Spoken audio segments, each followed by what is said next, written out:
Mr. Bodor, could you give us an overview of what the EU Directive on road infrastructure safety management generally entails and how it impacts cyclists as it stands today? Thanks a lot, Christina. Hello, everyone.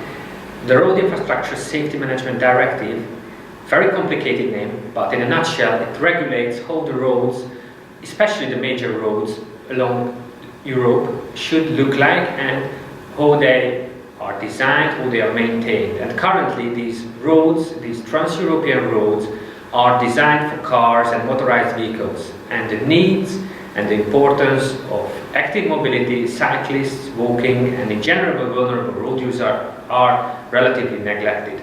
That's what we would like to change now, and we have a chance. Can you give an example of a real-life situation where the current provisions of the RISM Directive led to negative consequences for cyclists? As I mentioned, the current directive is very much focusing on cars or motorized vehicles. So when I was in my former position working in Hungary as a cycling commissioner of the national government in 2006, there was a new motorway built between Budapest and Belgrade in Serbia, which is part of the Trans-European Transportation Network. When this motorway was built, actually this motorway was designed in a way that it cuts a very important cycling connection between Szeged and Domaszék into two. And unfortunately, because the directive on the European level did not regulate how or whenever the vulnerable road users' active modes should be taken into account, the people who designed it and the people who built it didn't take into account the needs of cyclists, so the cycle path is interrupted into two. We have a chance now because this regulation is for revision, so we can change this. It means if we manage to change it in the future, this kind of problems will not occur. And given the negative impact to the lack of provisions on cycling in the RISM Directive, are there any efforts being made at the legislative level to change this?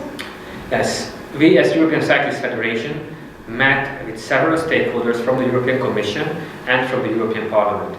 I must say that we had a significant impact. They were listening to us.